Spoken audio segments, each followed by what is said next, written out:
¿Qué tal, queridos hermanos? Bienvenidos nuevamente a nuestra catequesis sobre la celebración de la Santa Misa. Hemos venido viendo a lo largo de estas reuniones no solamente los lugares sagrados, sino todo aquello que nos ayuda a celebrar de una manera maravillosa. Hemos visto cómo nuestras vestiduras son un instrumento también de la gracia de Dios para poder entender este misterio que Dios revela a través de nuestra celebración eucarística. La celebración, como ya lo hemos venido viendo, se compone de 5 hermosas secciones. Cada una, como lo vimos ya en la primera parte, en esta primera sección que vimos en el capítulo anterior, en la cual se refería a los ritos introductorios, nos presenta cómo se introduce el pueblo de Dios en la celebración eucarística. Esto hace que nosotros podamos irnos introduciendo en el misterio de Dios, de este Dios amoroso que se hace presente en medio de la alabanza de su pueblo y que nos ha reunido para alimentar nuestra vida y nuestro corazón para que tengamos vida y para que la tengamos en abundancia. Veremos ahora en esta segunda sección de la misa la celebración de la palabra. Está referida a la palabra de Dios. En esta sección vamos a ver la importancia de cada una de las diferentes lecturas y del modo de hacerlas y también de escucharlas. Antes de iniciar, permíteme recordarte que es muy importante que todas las veces que vayas a misa, pero especialmente el domingo, lleves contigo tu Biblia para que en ella puedas seguir la lectura. Esto, como lo vamos a ver un poco más adelante, es sumamente importante. Y bueno, pues no me entretengo más en la introducción y acompáñanos en esta catequesis que tenemos para ti sobre la palabra de Dios.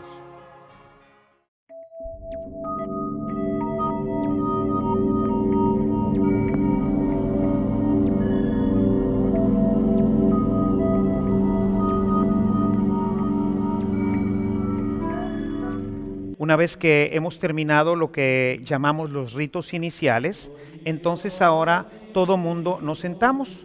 Sentarse es una posición litúrgica de escucha. Vamos ahora a sentarnos para poder escuchar la palabra de Dios. El sacerdote se sienta en la sede y todo el pueblo también se sienta en sus propios lugares. Es el momento de sacar todas nuestras Biblias para poder tomar en ese momento directamente la palabra de Dios desde la Sagrada Escritura. Para la celebración, esta parte importante, la primera parte de la Eucaristía, que es la celebración de la palabra de Dios, vamos ahora a participar a través de los ministros. Los ministros que, como hemos visto, están ya ahora en sus lugares. Tenemos lugares suficientes dentro del presbiterio para que se sienten no solamente los ministros, sino que también puedan estar sentados los acólitos, que forman parte también de nuestra celebración. El ministro, igual que todos, se sienta una vez terminados los ritos iniciales, está sentado y está esperando su turno. El monitor hace la explicación de la lectura, de lo que se va a leer en ese momento, y entonces con gran solemnidad, sobre todo en las grandes celebraciones, entonces el ministro se levanta con sus manos juntas, ¿verdad? Signo de reverencia, y se acerca hacia donde está la palabra de Dios en este lugar santo que ya lo hemos visto, que es el lugar del ambón. En este lugar tiene que estar ya preparado el leccionario, tiene que estar ya indicada la lectura con estos indicadores y tiene que estar ya abierto, tiene que estar ya preparado, abierto el leccionario para que se pueda hacer la lectura. Entonces decíamos, el ministro se acerca, llega y se pone a una cierta distancia y hace una reverencia al libro sagrado. Lo que va a leer es palabra de Dios. Termina acercándose y pues es muy importante que no le tengamos miedo. Si alguna vez somos invitados a participar de la lectura, que todo el pueblo de Dios pues esté invitado a participar de la lectura de la palabra de Dios, una de las cosas importantes es que la gente escuche la palabra de Dios. Y para ello necesitamos acomodarnos, necesitamos ajustarnos el micrófono. Hay veces que la gente se pone tan nerviosa cuando llega, quizás pues porque no ha sido orientada. Esto pues normalmente el equipo de liturgia, si va a invitar a algún hermano laico para que participe, o sea que no hubiera un equipo de lectores, pues entonces el equipo de liturgia tendría que hacer un pequeño ensayo con ellos para que puedan hacer también la reverencia en su momento y puedan en un momento determinado pues participar de una forma más activa y puedan hacerlo correctamente, quitando, como ya decíamos, las rúbricas, que las rúbricas no deben de decirse, y que puedan hacer todos los gestos litúrgicos que ayuden a toda nuestra comunidad a celebrar y a entender lo que estamos celebrando y la importancia del libro y de la palabra que se va a proclamar en ese momento. Entonces, una vez que ya el ministro, sea que ya esté instituido como ministro lector o un ministro que en este momento pueda ser tomado del pueblo, se acomoda, ve que las lecturas sean las adecuadas y entonces es importante que se acomode, porque si no, a veces con el nerviosismo, pues el antiguo lector o no lector dejó, por ejemplo, el micrófono ahí. La persona se acerca para leer y obviamente pues el micrófono no lo va a captar. Y entonces, ¿qué sucede? Sucede que la gente no escucha y es el ministerio de la palabra. Entonces es importante que lo primero que haga el lector es acomodarse adecuadamente el micrófono de tal forma que su palabra, que es palabra de Dios, pueda pasar a través de todas las bocinas, de todo el sistema de audio de la parroquia y pueda ser escuchado con claridad. Entonces el ministro se acomoda el micrófono, lo pone en la posición adecuada para que pueda en este momento hacer la solemne lectura de la palabra, la cual debe de ser hecha de manera realmente sentida. No se trata del dramatismo, ¿verdad? No se trata de que estamos aquí como si fuera una telenovela, pero sin embargo tiene que expresar lo que está diciendo. El lector en ese momento, pues es ese instrumento de Dios, es el profeta. Si voy a leer un profeta, pues es el profeta que le está hablando a la comunidad. Está hablando como si este fuera Israel, este es el nuevo Israel. Y toda la palabra de Dios, pues es para nosotros. Y entonces, en la medida en que el lector va siendo preparado para poder ser un buen ministro, pues se convierte en un verdadero transmisor del mensaje de Dios.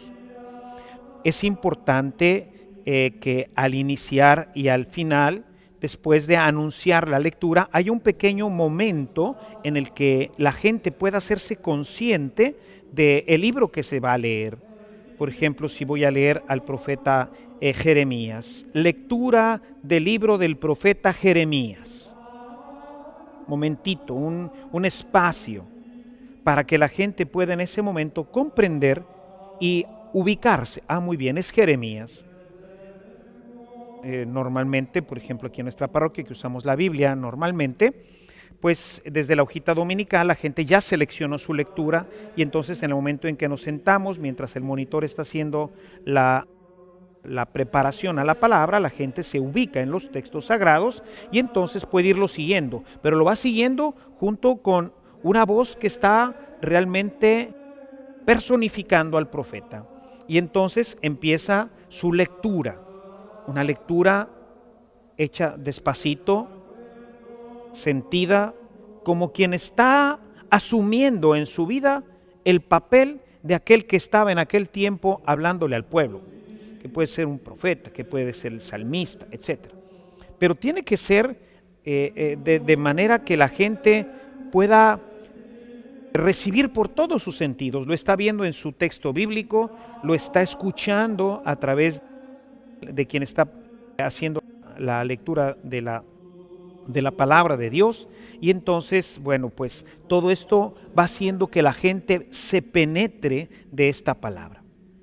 Una vez que termina, cuando termina ya su lectura, al final tanto en la primera como en la segunda lectura que realizamos los domingos. Recuerden que estamos viendo solamente la misa del domingo, que es la misa prototipo, es la misa que todos tenemos que celebrar. Al terminar va a decir palabra de Dios. Y esto es muy importante.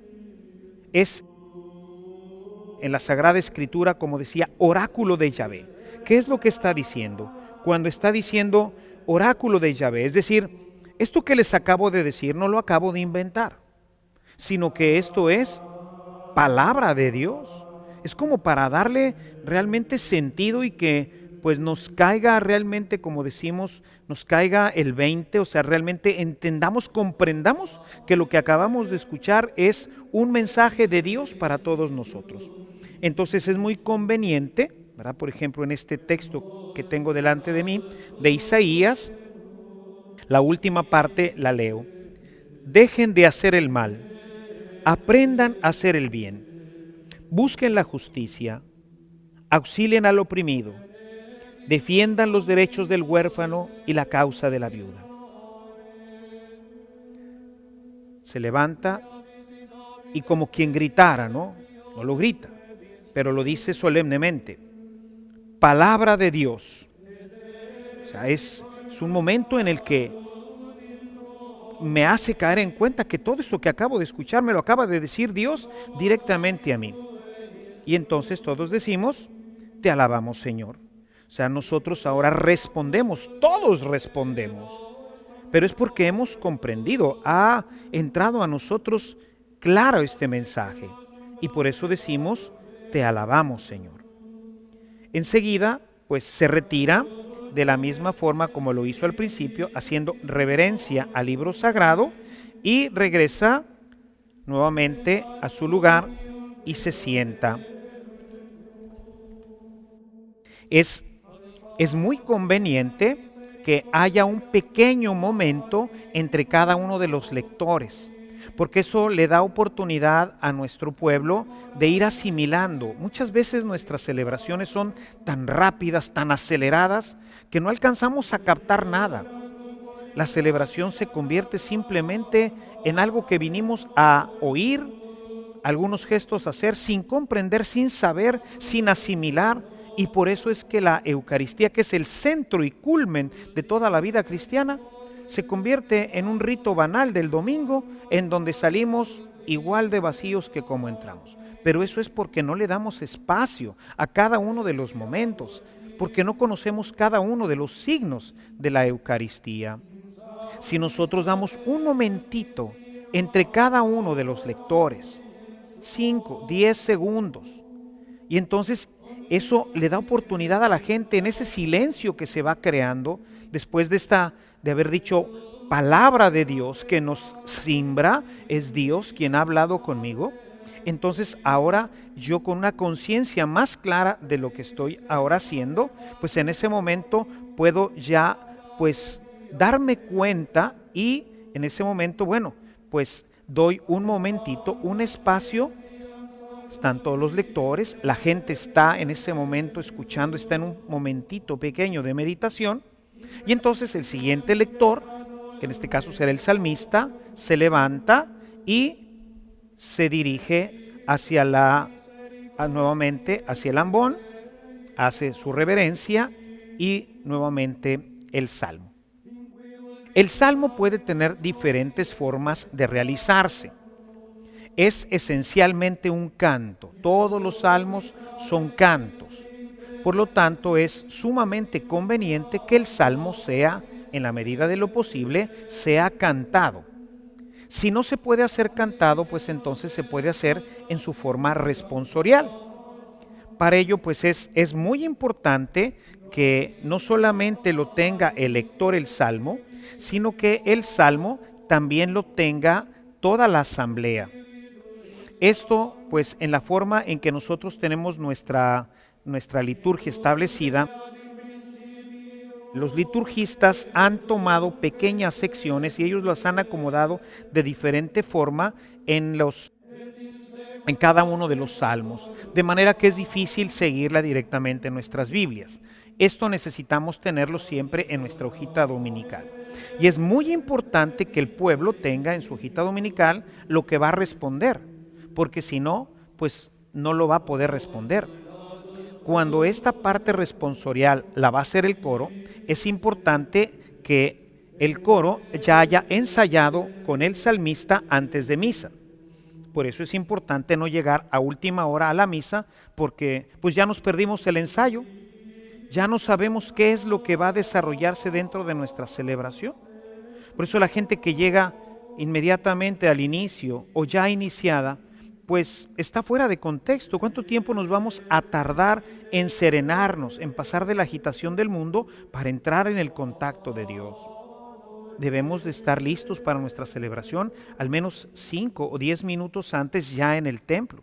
Toda nuestra celebración, toda nuestra congregación, todo el pueblo de Dios debería de estar reunido no a las 12, que es la celebración, sino al 10 para las 12, para que el coro, si va a hacer algún cambio, si nos va a ensayar, por ejemplo, el salmo, bueno, pues tengamos la oportunidad de ensayar con ellos. Porque si no, pues solamente participan algunos ministros o algunos que ya se sepan este salmo o lo que vayamos a cantar. Entonces necesitamos estar a tiempo dentro de nuestra celebración para que podamos nosotros vivir y participar con todo el pueblo. Si va a ser cantado, bueno, pues entonces el monitor indica, bueno, ahora nuestro salmo va a ser cantado de esta forma o de esta otra, o va a ser repetido a 2 coros, y siempre es muy importante que si se va a hacer solamente proclamado, si va a ser proclamado, va a ser a 2 coros, si va a ser proclamado por el salmista, en fin, cualquiera de estas formas que no son propiamente musicales, en donde no se va a cantar ni lo que es el estribillo, ni lo que es el responsorio, es muy importante que haya música de fondo. Recordemos, el salmo es un canto y por lo tanto debe de estar acompañado de la música, porque la música le impregna este sentido espiritual. O sea, la música comunica emociones.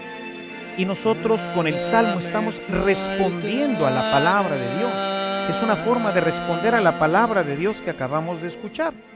Entonces es muy importante que no sea simplemente un momento seco, un momento así aislado del sentimiento. Cuando yo respondo a una invitación, pues me siento o contento o agradecido, o me siento preocupado, me invitan a un combate, me invitan a participar de algo en donde yo veo a lo mejor que mis fuerzas no son las necesarias, entonces pues claro, a lo mejor me siento un poco sobrecogido. Bueno, todo esto es lo que el maestro del coro tiene que pensar.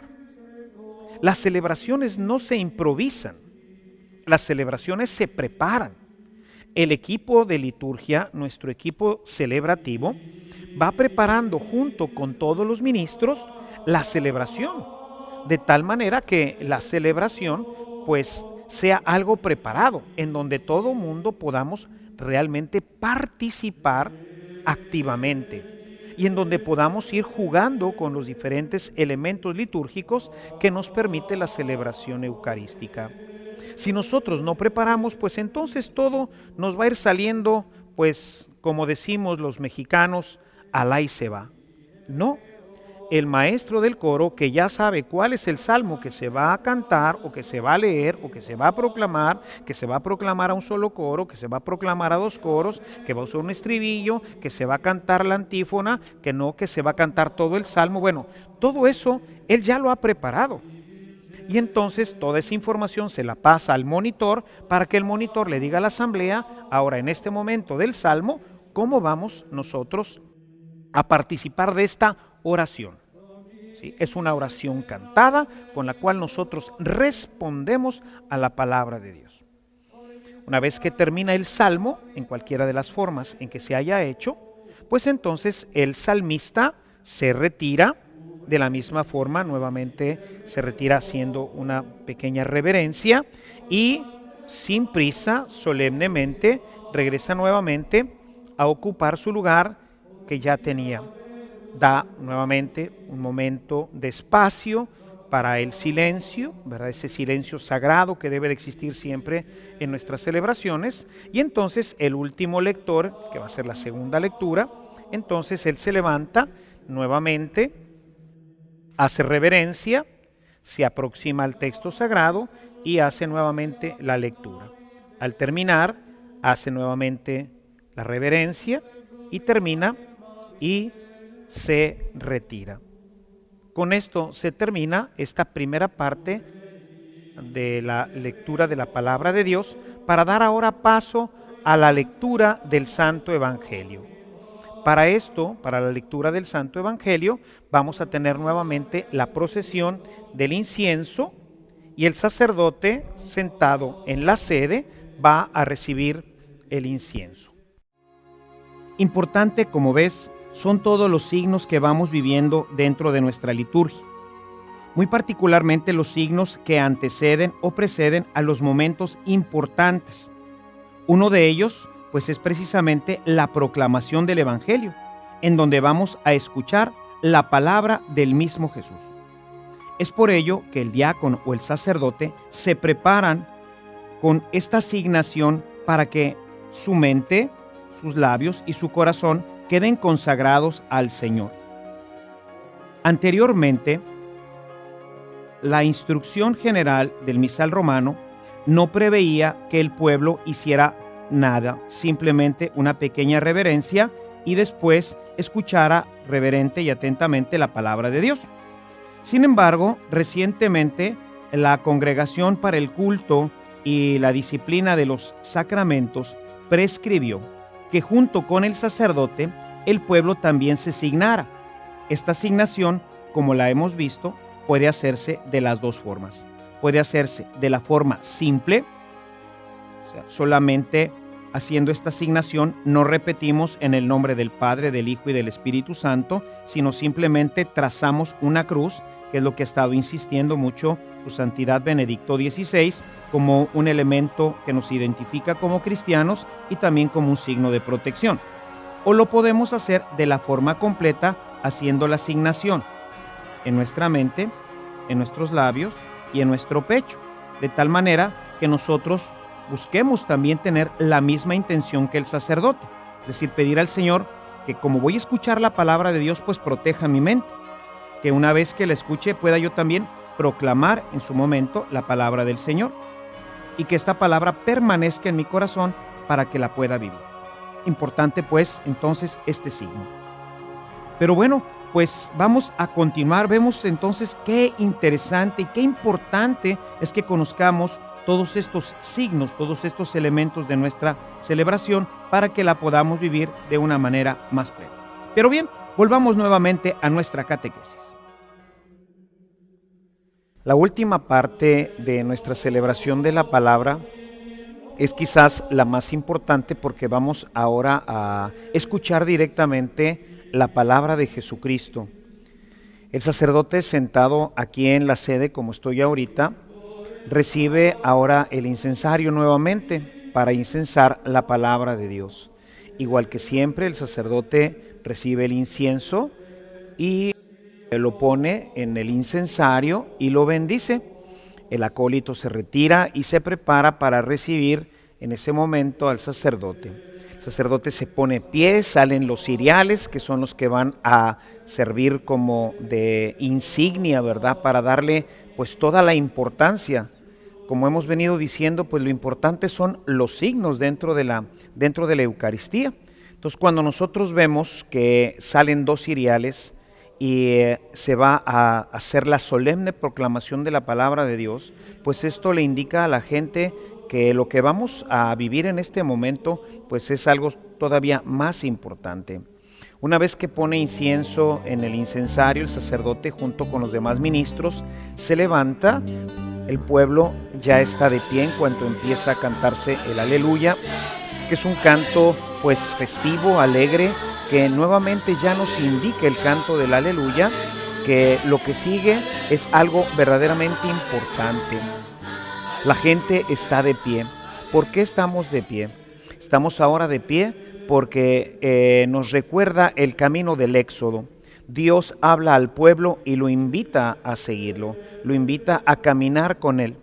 Y por eso todo el pueblo se pone de pie, porque así es como se iba a comer la Pascua, todos de pie, con la cintura ya amarrada, su bastón en la mano y todos listos para salir. Es la invitación que nos hace el Señor a caminar con Él, a seguirlo. Por eso es importante la posición de pie y escuchar atentamente el Evangelio.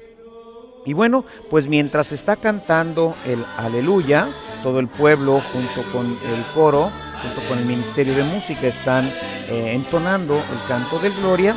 Entonces el sacerdote, que puede ser el diácono, cuando se cuenta en las iglesias con diácono, pues es el diácono el que en ese momento va a ir a hacer la solemne proclamación.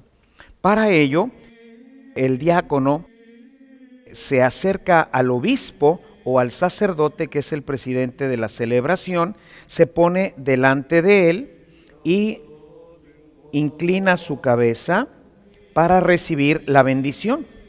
Pide la bendición del sacerdote o del presidente de la asamblea, porque la acción litúrgica que va a celebrar, que va a realizar, pues es muy importante. Va a proclamar la palabra de Dios.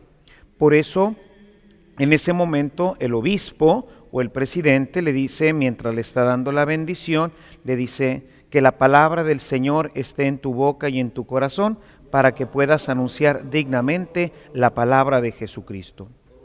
Una vez que ya recibió la bendición, entonces hace reverencia al altar y se encamina para tomar el evangeliario. Se pone entre los dos ciriales, toma el evangeliario y ahora lo va a poner de una forma realmente solemne. Es importante aquí que la gente pueda percibir la importancia del evangeliario y entonces por eso pues lo levanta, ¿verdad?, lo más alto y lo pone así en una posición en donde él pueda entender que es completamente solemne. Se voltea y entonces ahora se va a dirigir con el evangeliario hacia el ambón. Una vez que llega ya al ambón, abre el libro santo y hace el anuncio.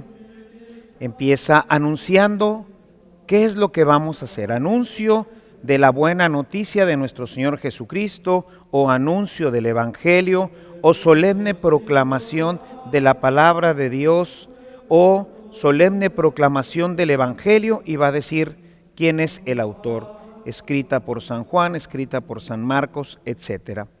Una vez que ha hecho esta proclamación, es importante la respuesta. Recuerden que no estamos celebrando solos. No es la celebración del Padre la que se está realizando, sino es una celebración de todos nosotros. Por eso es muy importante que todos respondamos y que conozcamos bien las respuestas y que las digamos desde lo más profundo de nuestro corazón.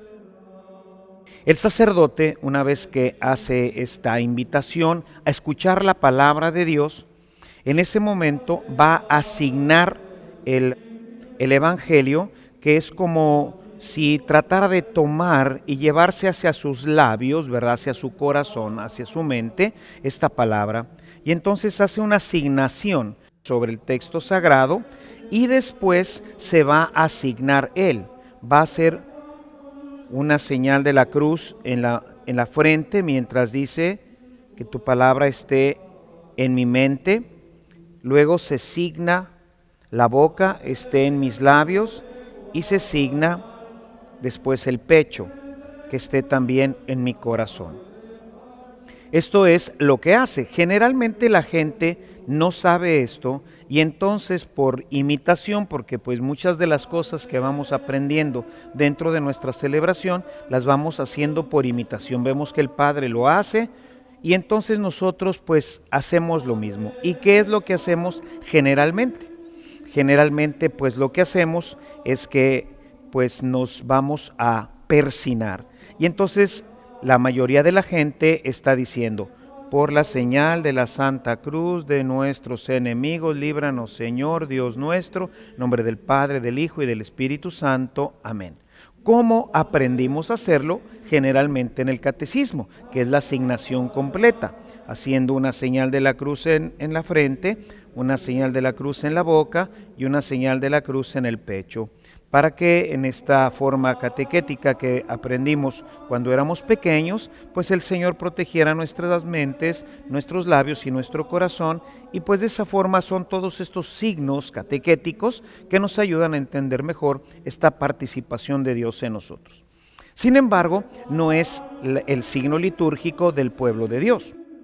El pueblo de Dios, mientras el sacerdote se signa para tener pues esta bendición de Dios que le permita tener claridad de mente, poder proclamar su palabra y sentirla en el corazón, pues el pueblo de Dios, mientras responde gloria a ti, Señor, ¿verdad?, pues hace una reverencia, gloria a ti, Señor, que es el signo natural de darle gloria al Señor, inclinando, como ya lo hemos visto, haciendo una pequeña reverencia hacia la palabra de Dios, de tal forma que todos, independientemente de la forma de nuestro templo, todos estemos volteando, todos estemos atentos hacia la solemne proclamación de la palabra de Dios. Entonces, el pueblo, mientras dice gloria a ti, Señor, se inclina ligeramente. Enseguida se persina para formar una cruz en su pecho, como lo hicimos al principio de la celebración.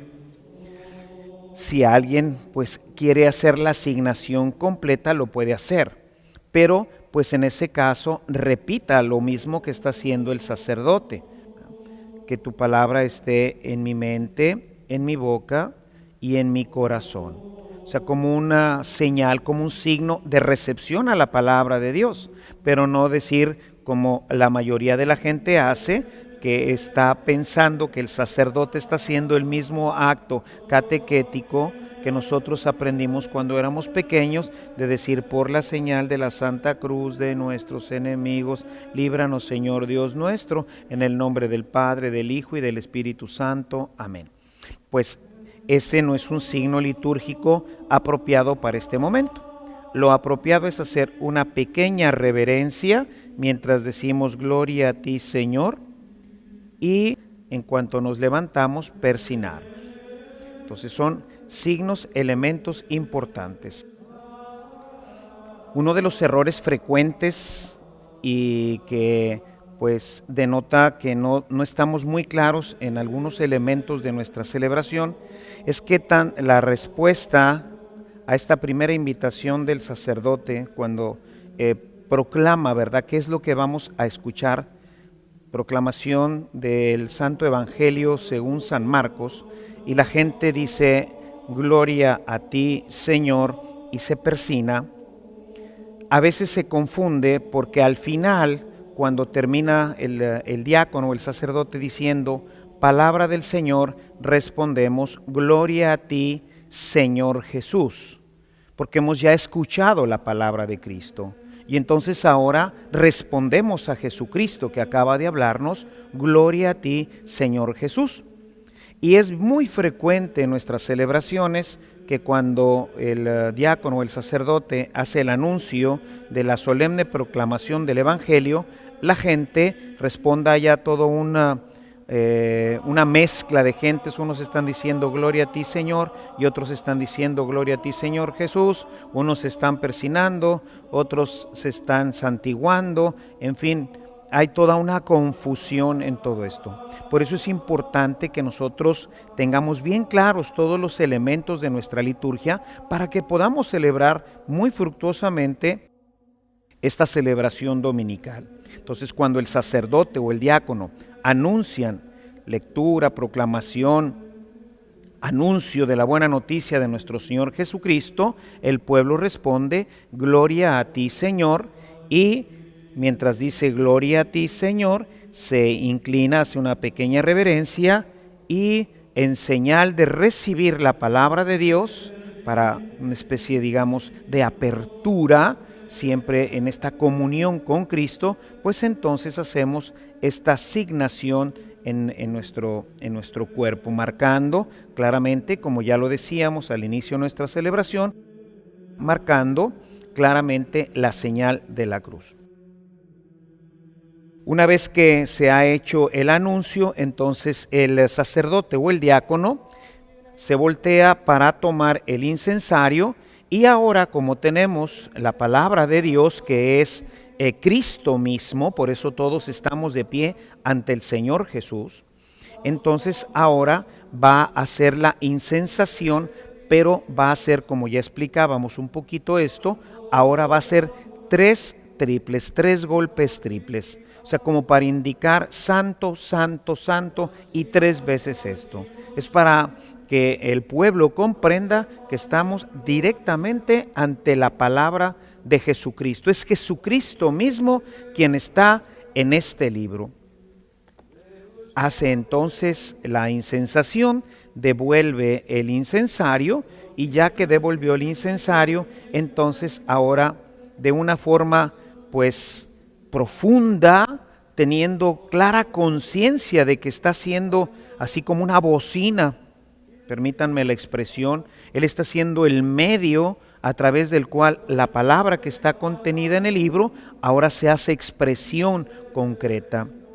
No se trata de hacer un melodrama, como decía en las primeras lecturas, pero sí de darle este carácter fuerte, sentido, de tal manera que es Cristo el que ahora está hablando para el pueblo. Por eso en este momento, como es una solemne proclamación, todo mundo debe de guardar sus Biblias. No es momento de leer en este momento la palabra de Dios desde nuestra Biblia, como lo hicimos en las primeras lecturas, en donde pudimos ir siguiéndolas, incluso tomar alguna nota, hacer alguna subrayada, darle a importancia a algún texto. En este momento no. En este momento todo mundo pone sus Biblias junto a sí o la trae en su brazo, pero tenemos que escuchar. Es Jesús el que va a hablar. Y por eso la importancia de que quien va a hacer esta proclamación lo haga de una manera espiritual, fuerte, sentida, sobre todo teniendo conciencia de que está hablando Jesús a través de él. No es la lectura de un cómic, no es la lectura de un libro cualquiera, sino es Jesucristo mismo quien en este momento se hace palabra. Terminada la solemne proclamación, para darle todavía más énfasis, entonces el sacerdote o el diácono levantan la Sagrada Escritura cuando dicen palabra del Señor. Y entonces es cuando decíamos que viene un poquito la confusión, y algunos responden gloria a ti Señor, y otros están diciendo gloria a ti Señor Jesús. La respuesta que debemos dar a esta solemne proclamación es gloria a ti Señor Jesús. Y nuevamente, cada vez que decimos pues gloria a ti, acompañamos nuestras palabras con los gestos. Desafortunadamente nuestra iglesia se ha quedado como una iglesia hierática, siempre como que no tenemos esa espontaneidad, no expresamos. Si yo estoy diciendo gloria a ti, o gloria a ti Señor Jesús, o gloria a ti Jesucristo, y estoy glorificándolo, pues voy a acompañar este gesto, esta palabra con un gesto, y entonces hago una pequeña reverencia. Enseguida el sacerdote o el diácono puede hacer diferentes acciones. Generalmente se levanta la palabra de Dios, que se puede levantar así, o se puede levantar así, o se puede levantar de esta forma. Todo esto puede ser con música o sin música. La Sagrada Liturgia recomienda que se haga mientras se entona nuevamente el canto del Aleluya. Es como enmarcar. Tendríamos al centro la palabra de Jesucristo y queda enmarcada por el aleluya que la precede, o sea, un canto aleluyático. Recuerden que la palabra aleluya significa alaben a Dios, del verbo alejem, que es alabar, y ya, que es el apócope de Yahvé, aleluya, es alaben, denle gloria al Señor. Y entonces queda así como enmarcado ahora la palabra de Dios por un canto festivo donde estamos alabando este momento, y se concluye, se cierra, se enmarca nuevamente con el canto del aleluya. Cuando es presidida por el obispo, entonces el diácono lleva la Sagrada Escritura, la lleva hacia el obispo y se le entrega la palabra al obispo, y entonces el obispo va a bendecir al pueblo con la palabra de Dios. Y entonces, tomando la palabra de Dios, hace una gran cruz para bendecir con la palabra de Dios al pueblo. Lo puede hacer desde la sede, que es lo normal, o si el sacerdote es quien está presidiendo, él puede hacerlo también de aquí, o si es el sacerdote el que leyó directamente la palabra de Dios, podría hacerlo desde adelante. Pero esto tiene que hacerse de una forma realmente pues muy solemne. Si fue que vino a entregársela al obispo, bueno, pues entonces nuevamente recibe la palabra de Dios del obispo y regresa nuevamente de forma solemne y deposita la palabra de Dios. En cualquiera de los casos, tanto si es el diácono, si es el sacerdote o el obispo, se concluye besando la palabra de Dios. Si está el obispo presidiendo, el diácono la lleva para que el obispo bese la palabra de Dios de la misma forma que hemos besado todos los sacerdotes el altar, porque es Cristo mismo en la figura del altar. Entonces besa el libro santo, sea el sacerdote, sea el diácono o el obispo. Es un signo para todo el pueblo del reconocimiento de la presencia real de Jesucristo en el texto sagrado. Una vez que se besa el texto sagrado, entonces se deja nuevamente sobre el ambón.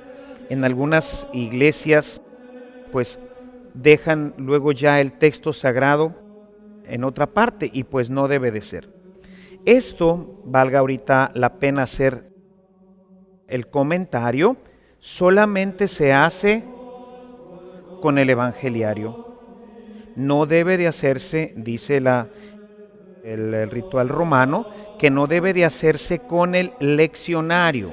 El leccionario, que contiene también el evangelio, ordinariamente no debe de ser usado, al menos en las liturgias del domingo, para la proclamación solemne del evangelio. Tiene que hacerse con un libro independiente. Esto le da pues es un signo todavía mucho más elocuente para la gente de la importancia del texto.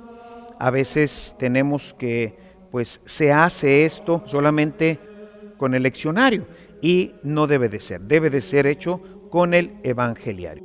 Claro, bueno, pues si en una comunidad no se tiene el evangeliario, pues entonces simplemente se besa el libro, pero todos los demás elementos deben de reducirse para que se maximice cuando se trata del evangelio. O sea, que todo mundo se dé cuenta de que lo que acabamos de hacer pues es una solemne proclamación de la palabra de Jesucristo.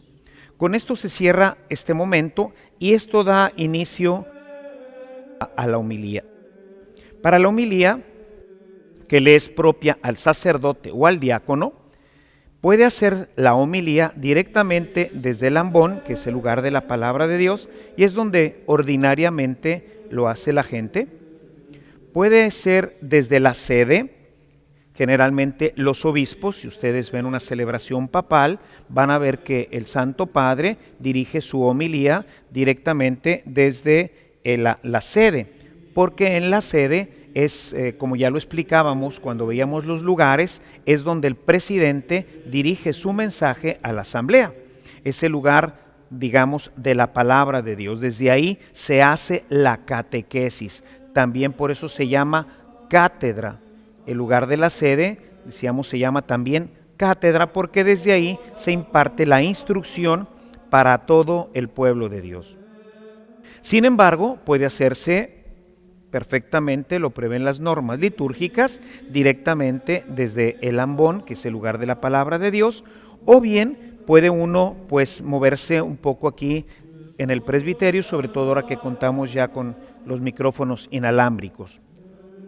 En algunas celebraciones, como ocurre en mi parroquia, pues esto ya es cuestión un poquito del sacerdote, que a mí me gusta pues compartir un poquito más de cerca con la gente. Me parece que eso hace que la gente se sienta involucrada, se sienta más involucrada en lo que estamos diciendo, porque pasa uno, ve a la gente se siente interpelada. A veces nos pasa que la palabra de Dios, cuando solamente se proclama desde el ambón, pues estamos ya tan hechos a la celebración y como no la conocemos, que luego ya la homilía, pues poco ponemos ya atención. En cambio, cuando el sacerdote se mueve un poquito, sea en el presbiterio, sea en la gente, pues eso va haciendo que la gente pueda tener una interacción un poquito más fuerte y se sienta envuelta más en la celebración.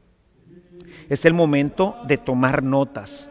Es el momento de, pues, la catequesis, de la cátedra. Ahora nos van a enseñar. El sacerdote en la homilía va a buscar aterrizar, darle un sentido práctico, pastoral, utilizando todos los elementos teológicos y bíblicos que puedan aplicarse tanto al texto sagrado como a la condición particular de cada comunidad. Por eso cada sacerdote, dependiendo de la comunidad que tiene que evangelizar, pues va a hacer una homilía catequética, evangélica, bíblica, que permita a la gente aterrizar el mensaje de la palabra de Dios.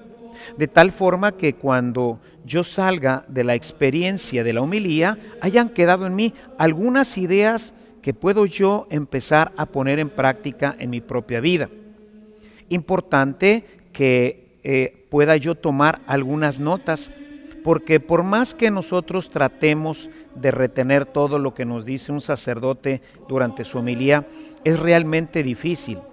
Y sobre todo que todavía va a continuar la misa y vamos a salir de la misa como ordinariamente ocurre hoy en nuestra sociedad, vamos a salir de nuestra celebración eucarística y nos vamos a ir a visitar a los abuelos, vamos a ir a comer, vamos a ir al cine, qué sé yo, todas las actividades que hoy forman parte de nuestro día de descanso. ¿Qué es lo que nos va a quedar de esto? ¿Cuánto de esto va a quedar en nuestros corazones? Realmente poco y en la mayoría de las veces nada. Si ahorita tú trataras de recordar de qué trató la homilía del domingo pasado o cuáles fueron las lecturas del domingo pasado, puedo estar casi seguro que no las vas a recordar. Y siempre vienen a mí las palabras de Jesús en aquella parábola del sembrador, en donde nos dice cómo el sembrador echó la semilla, pero unos granos cayeron en el borde del camino y los pájaros se las comieron inmediatamente. Y eso es lo que ordinariamente pasa en nuestras celebraciones. La homilía es un momento en que a veces estamos distraídos, los niños, no los niños, el calor, el ruido, no se escucha bien, qué sé yo. No llevamos un cuaderno de nuestras homilías, de nuestros apuntes espirituales. Y entonces, pues vengo y oigo, ni siquiera escucho. Fíjense ustedes cuántos años han estado viniendo a la celebración eucarística cada domingo. Decíamos cuando hablábamos del evangeliario que en 3 años ya le dimos una vuelta general a toda la Sagrada Escritura. Y si tratáramos ahorita de recordar pasajes, difícilmente lo lograríamos. Más aún, de todos estos pasajes, en todos estos años, ¿cuánto hemos puesto en práctica? Realmente apenas salimos de la puerta y los pájaros están listos para comerse esa semilla que tendría que dar fruto. Otros estamos distraídos. En fin, realmente pues los pájaros, la maleza del mundo, pues rápidamente sofocan nuestra semilla y la palabra, como hoy es tristemente una realidad en nuestro mundo, pues la palabra queda sin dar fruto. Por eso es importante que cuando vengamos a nuestras celebraciones eucarísticas, traigamos siempre la Sagrada Escritura. Debe de ser parte de nuestra vida diaria. Si yo voy a ir a una reunión espiritual, pues tengo que traer el libro espiritual. No vengo a oír nada más y a pasarme un rato a gusto en la sala de conferencias o en la iglesia. Vengo a aprender. Y como sé que no puedo retenerlo todo, necesito apuntar. Y después en la semana sacar mis notas y volver nuevamente sobre el texto, volver nuevamente sobre la instrucción que ha dado el conferencista o en este caso el sacerdote. Venir a misa, como se decía antes, a oír misa no tiene sentido. Por eso nuestra gente no avanza, no aprendemos, no se desarrolla la vida espiritual porque nos quedamos simplemente con haber escuchado. A veces la gente que no está acostumbrada a traer su Biblia, que no está acostumbrada a tomar una nota dentro de una plática espiritual, me dice: padre, pero qué bonita estuvo su plática. Y yo le digo: sí, ¿y de qué trató? Ay, pues no sé, pero estuvo muy bonita. Y ni qué decir cuando les digo: bueno, ¿y cómo va a aplicar lo que le dije? Ay, padre, pues, ¿verdad? Y esa es la triste realidad muchas veces de nosotros. Me recuerdan esas palabras de la Escritura en donde Dios dice que su palabra llueve del cielo y cae y fecunda la tierra. Pero a veces, ¿qué pasa? Lo que no debería de pasar, que dice el texto. Dice: nunca regresa a mí sin haber hecha fecunda la tierra. Pero a veces parecería que caemos sobre desiertos. Y entonces la palabra de Dios va y da nuevamente al río, y el río la deposita nuevamente en el mar, y no queda absolutamente nada en nosotros. Por eso es importante que traigamos nuestras Biblias y que traigamos una libreta espiritual en donde podamos tomar algunas notas, algunas reflexiones, para que la homilía no sea más palabra de Dios que regresa nuevamente al mar sin dejar pues fecundada mi alma, mi corazón, que no sean esos granos que caen en el camino y que nunca darán fruto porque ya se los comieron las aves. Terminada la homilía, entonces viene un momento muy importante, se le llama el silencio sagrado. El sacerdote nuevamente, sea que, bueno, si estaba en la sede, bueno, pues ahí permanece, si estaba en el ambón o si estaba en alguna otra parte, en ese momento regresa nuevamente a la sede y debe de sentarse durante algunos instantes, ideal un minuto, par de minutos, que si nosotros lo vemos pues es realmente nada, un minuto o un par de minutos en donde todos cerramos nuestros ojos, en donde todos en ese momento pues dejamos que la palabra de Dios verdaderamente toque nuestro corazón, o sea, como que permee. Porque si no, inmediatamente ya seguimos con lo que sigue, el credo, las respuestas, y nuevamente la palabra de Dios pues regresa al mar, ¿verdad?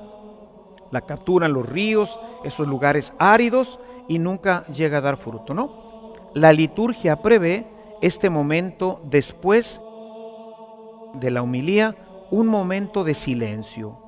No hay canto, no hay nada, todo mundo pues en ese momento recoge su Biblia, regresa quizás sobre un par de ideas que tomó y trata de interiorizarlas. Es un momento, digamos, de oración, de reflexión, de interiorización.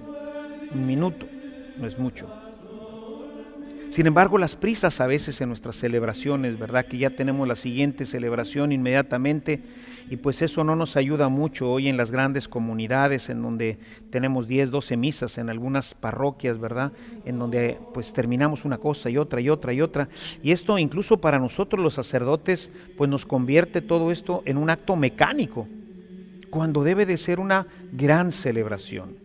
Desafortunadamente, a veces por falta de planeación construimos templos muy pequeños.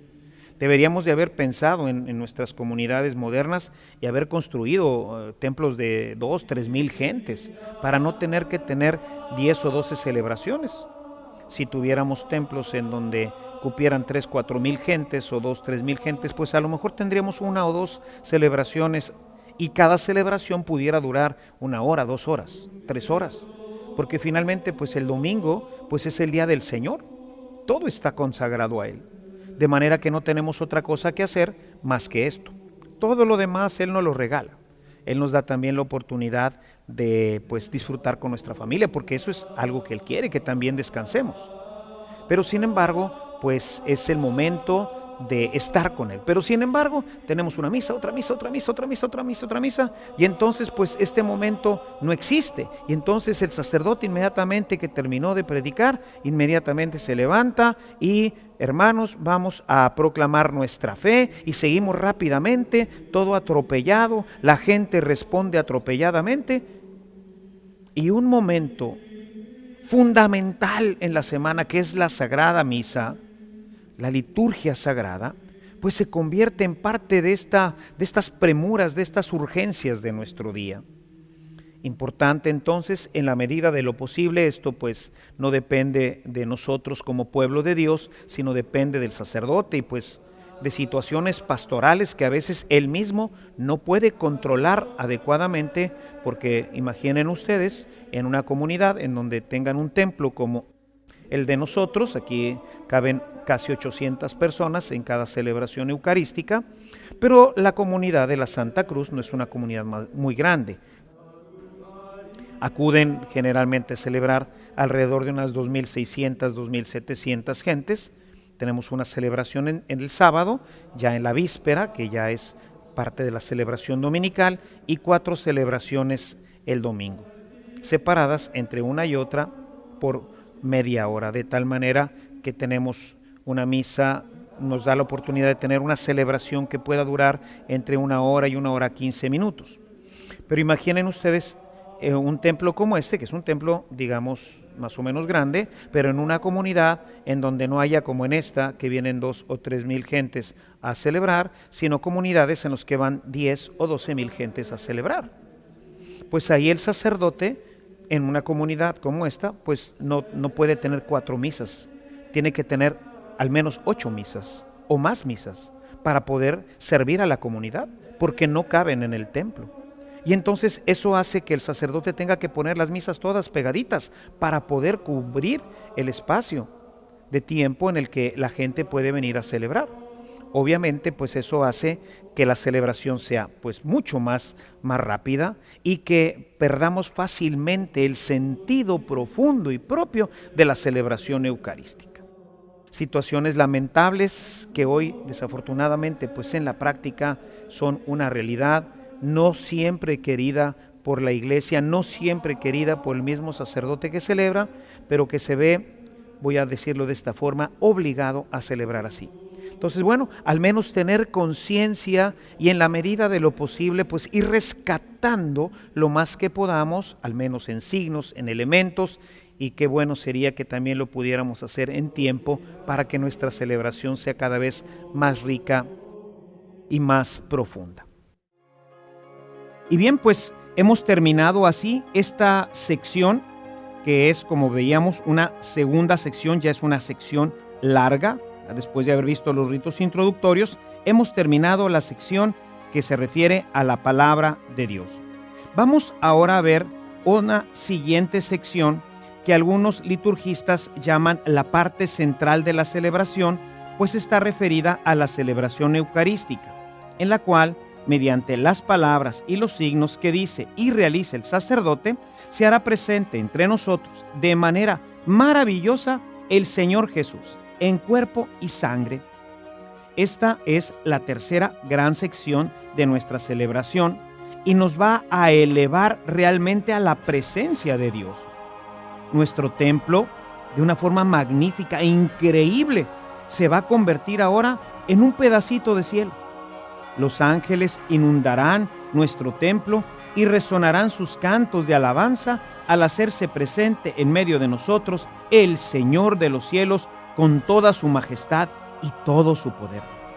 Aunque nosotros solo podamos continuar viendo lo que parece ahora un pedacito de pan y un poco de vino, en realidad estaremos ahora delante de Jesucristo.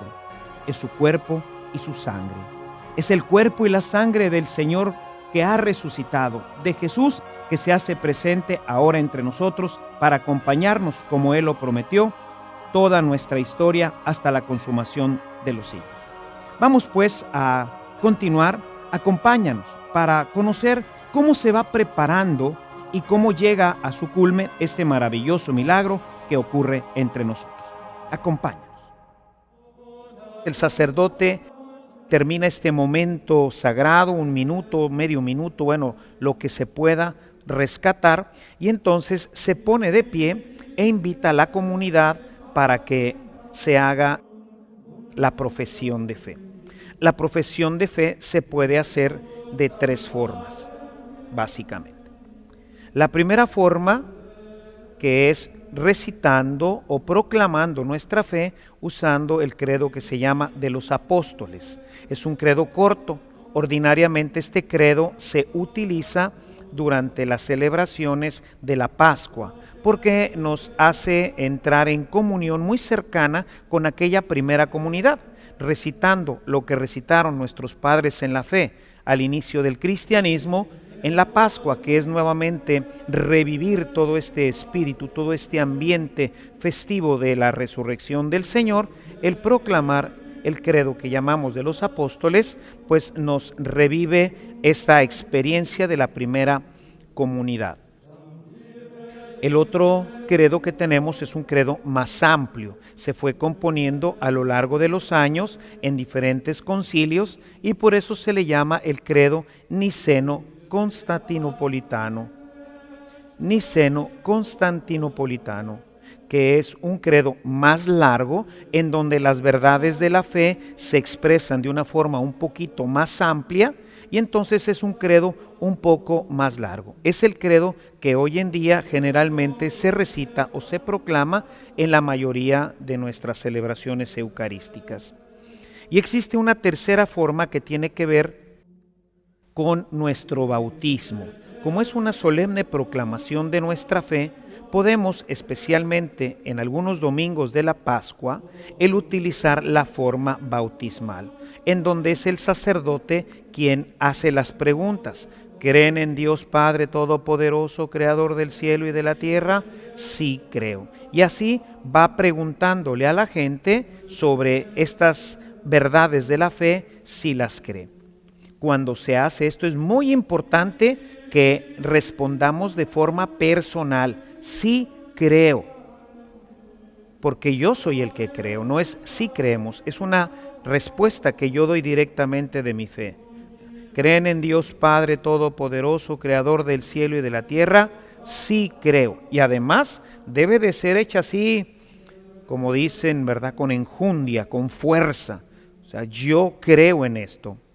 En algunas celebraciones, sobre todo en celebraciones muy particulares, especiales o quizás durante la Pascua, en algunas comunidades se acostumbra un signo corporal que acompaña esta solemne proclamación, que es poner nuestra mano izquierda sobre nuestro corazón y como si fuera una solemne proclamación, sí creo, mientras mantengo mi mano izquierda, ¿verdad? Que es la mano del corazón, en mi pecho, y levanto mi mano como testificando con el corazón, o sea, de corazón creo esto, sí creo. Se puede también hacer con las otras formas.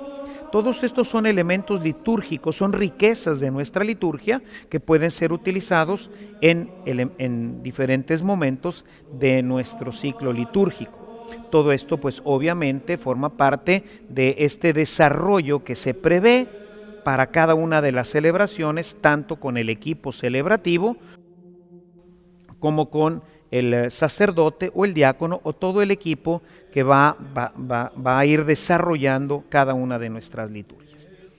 Y bueno, terminada el momento de la solemne proclamación de mi fe, en ese momento viene otro momento importante, que es la oración universal, que debe de ser hecha todos los domingos. La oración universal pretende ahora de manera colectiva pedir por las necesidades de todo nuestro pueblo. Pedimos principal y particularmente por el Papa, los obispos, los sacerdotes, y después pedimos por algunas de las necesidades especiales de la Iglesia Universal. Pero es el momento de incluir dentro de esta oración al pueblo de Dios. Y entonces podemos hacerlo de forma inclusiva. El ordenamiento litúrgico nos dice que lo que sigue ya no es palabra de Dios, por lo tanto no debe de ser hecha desde el ambón. La oración universal no debe de ser hecha desde el ambón. Debe de ser hecha de manera natural y ordinaria desde, si se tiene, ¿verdad? Se ha de hacer desde el atril. Ahí en el atril es desde donde se hace normalmente por el monitor o por algún laico la oración universal. Puede hacerse también invitando a las personas del pueblo, que hoy, especialmente después del Concilio Vaticano II, se ha querido pues integrar más a la comunidad. Por eso ya decíamos que se quitó el comulgatorio y el presbiterio queda como un lugar mucho más integrado a la asamblea, para que todos se sientan que todos estamos participando, cada uno con un ministerio y con una función particular, pero todos los que participamos o asistimos a la celebración estamos participando. Entonces, en algunas iglesias, ¿verdad?, en algunas celebraciones, se invita a las familias o se invita a algún grupo particular que está teniendo alguna celebración para que pase y entre todos se haga esta oración universal. Sin embargo, el lugar, pues, litúrgico para hacer esto sería no el ambón, sino el atril u otro lugar dentro del presbiterio o abajo del presbiterio para hacer esta oración.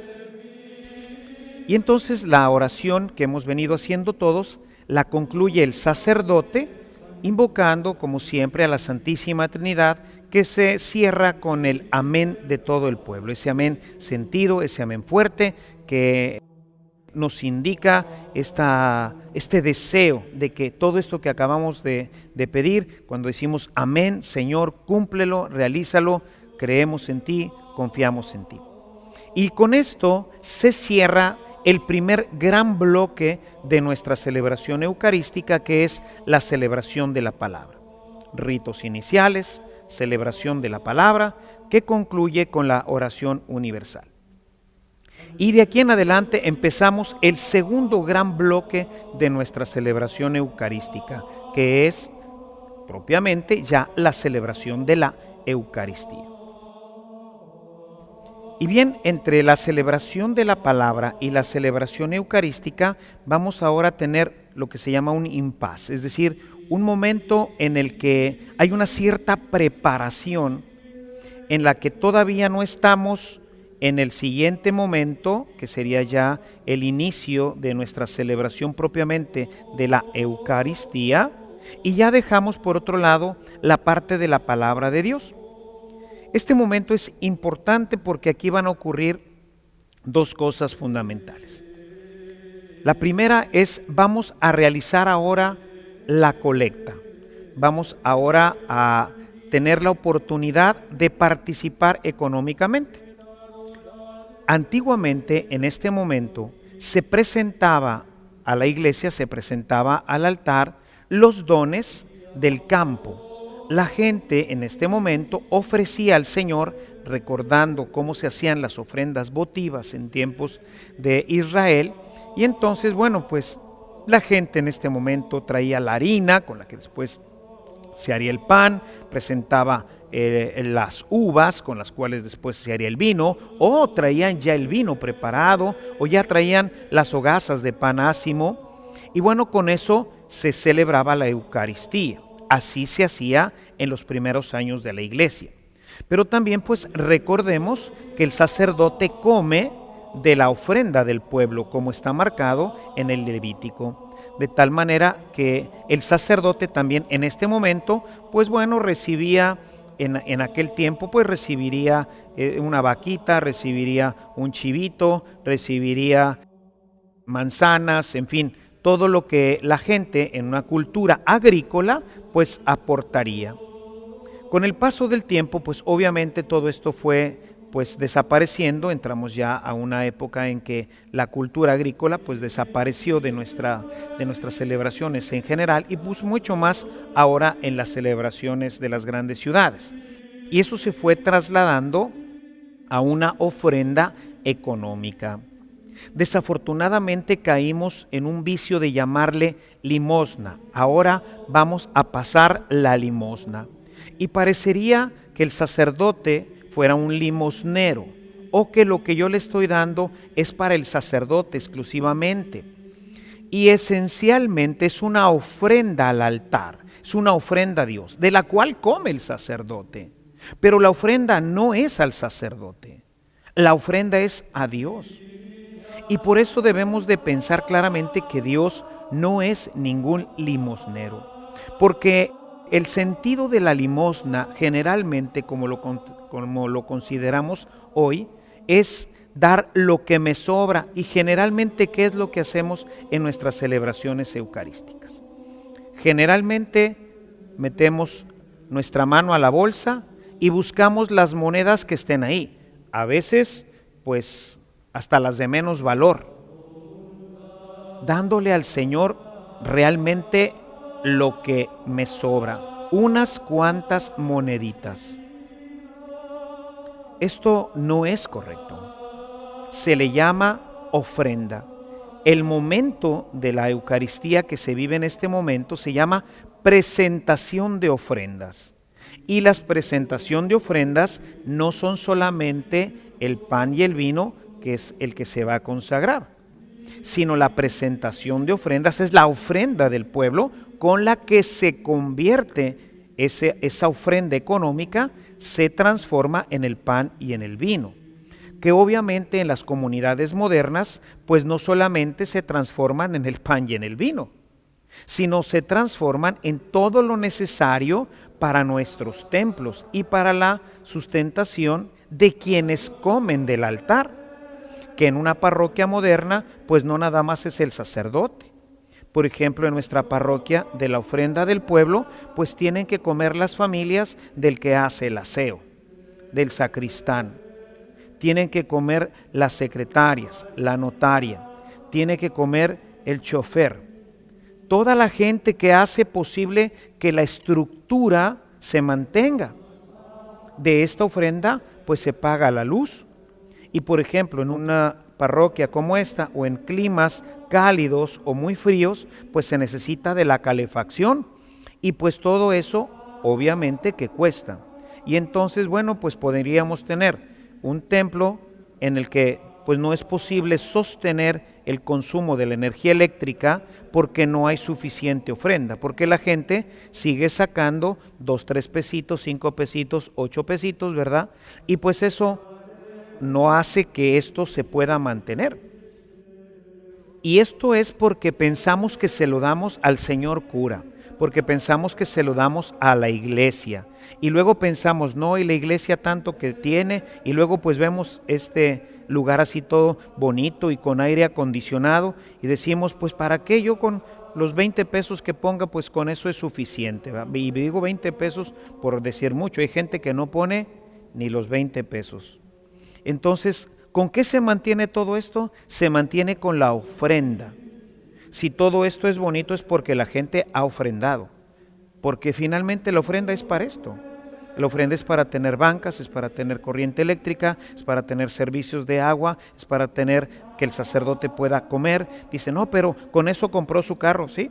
En las comunidades modernas, pues el sacerdote, ¿de dónde va a obtener para tener un automóvil que necesita para ir a ver enfermos en la noche, en el día, para asistir a juntas, para todo lo que tiene que hacer? Ya no vivimos en las comunidades rurales en donde el sacerdote pues igual tendría que tener una mulita, un caballo que pues de alguna forma llegó, ¿verdad? Y tendría que darle de comer a la mula y tendría que darle de comer al caballo, en fin. La ofrenda es un momento muy importante y muy santo porque es a Dios. Lo que yo ofrendo, se lo ofrendo a Dios. Señor, vengo a agradecerte el producto de toda esta semana y como ofrenda quiero darte esto. Por eso es algo que yo tengo que decidir desde mi casa. Es lo que yo le voy a dar al Señor. Y no se trata de darle 5 pesos, 10 pesos, 50, 2,000, 3,000. No, es lo que yo quiero ofrendar. El Señor ha sido bueno conmigo y me ha bendecido ampliamente. ¿Cómo le dices al Señor gracias? ¿Así? Gracias. ¿Sin dar lo que estas gracias merece? No. No se trata entonces de poner una cantidad. Jesús, estando en el templo, vio como una mujer viuda ponía 2 moneditas de muy poco valor y les dijo a sus discípulos: esta mujer puso más que todos los demás, porque esta mujer puso todo lo que tenía para vivir. Es decir, esa mujer comprendía que estaba haciendo una ofrenda al templo. Nosotros también tenemos que comprender que estamos haciendo una ofrenda al templo, que estamos haciendo una ofrenda al Señor. ¿Cuánto? Lo que decida tu corazón. Pero decide en tu corazón. No metas la mano para ver a la hora que están pasando las canastitas y andes buscando ahí 2, 3 pesos o lo que traigas en la bolsa. A lo mejor no tienes más que 1 peso porque eso es todo lo que tienes para comer, porque eso es todo lo que tienes para ofrendarle al Señor. Bueno, pues pon 1 peso, pero ponlo desde tu corazón, haciéndote consciente de lo que estás haciendo. Debemos de dejar de hacer en nuestras liturgias eucarísticas, tenemos que dejar de hacer actos autómatas, simplemente porque así es. No, cada uno de los elementos de nuestra liturgia tiene un porqué, una razón fundamental. Y esta es importante, es cuando yo ofrendo al Señor. Ofrenda que después se convierte en pan y en vino, y por eso toda la colecta económica, todo lo que se colecta y que va a servir para todo esto, se introduce al altar solemnemente. Por eso hay una procesión de ofrendas.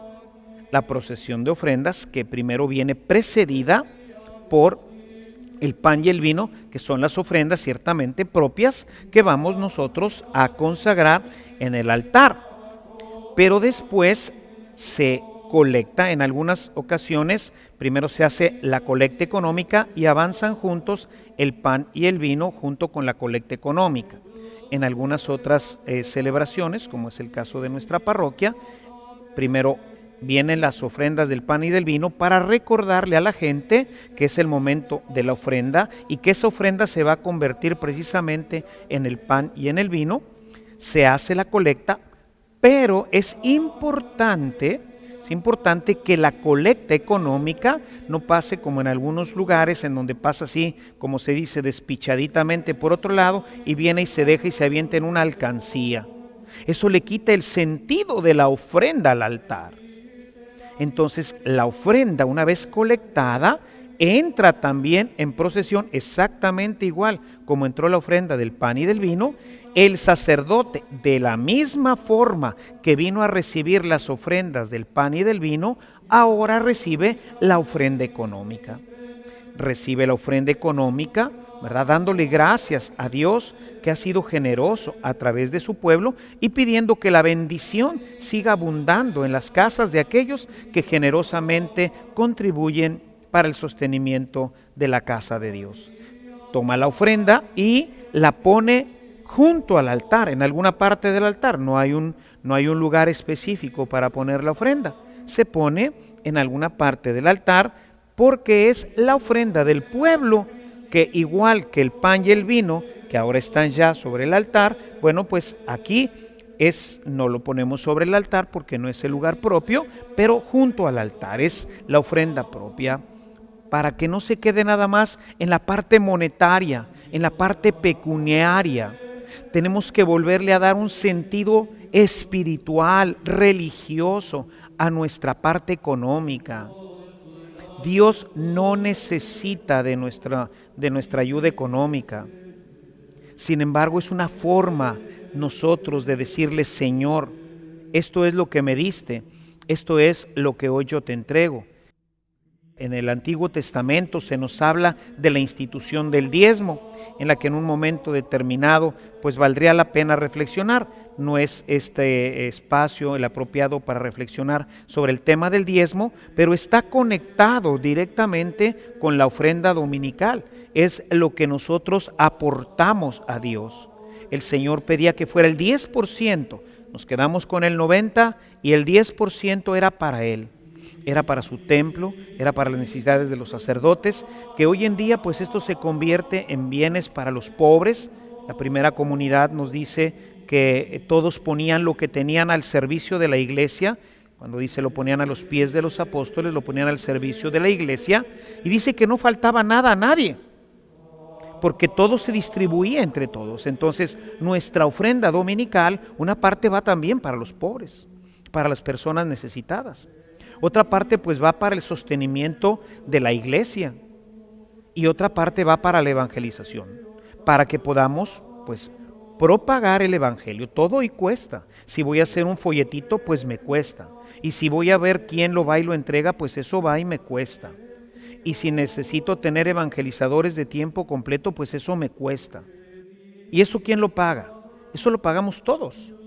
O sea, es lo que yo aporto, es lo que yo le doy al Señor, ese 10% o esa ofrenda que yo hago al Señor de los bienes que de Él he recibido y que ahora me pide que se conviertan en una aportación para los pobres, para el mantenimiento y el servicio del templo y también para la evangelización. 3 fines fundamentales para los cuales se utiliza lo que se aporta en la colecta. Quitemos pues ya de nuestra mente la idea de la limosna. Dios no es un limosnero, viene por su ofrenda, lo que a Él, según nos lo marca la Sagrada Escritura, le correspondería como parte de lo que nosotros hemos realizado en nuestro trabajo de esta semana. Y con esto se termina pues el impas, es un momento de serenidad, está cantando el coro, todos cantamos junto con él, hacemos nuestra ofrenda que concluye con la entrega de la ofrenda que se deposita a los pies del altar, pues esto daría ya el paso para iniciar la celebración eucarística. Sin embargo, antes de pasar a esta parte, explico ahora un elemento que no siempre se hace, pero que siempre es muy ilustrativo, porque es ahora, antes de pasar a la celebración eucarística, es marcar o enmarcar ahora el lugar de la celebración eucarística, que va a ser el altar. El altar, para que haya un signo más claro de este cambio en la liturgia, es importante iniciar sin nada en el altar. No hay velas, no hay mantel, no hay nada. Entonces, toda nuestra atención está fija en este lugar, en la palabra de Dios. En algunos lugares se acostumbra a poner unos ciriales que estén siempre iluminando esta área, que es el área de la palabra de Dios. En este momento de este impas que decíamos, avanza primeramente los elementos que se van a poner en el altar, que son el mantel y las velas.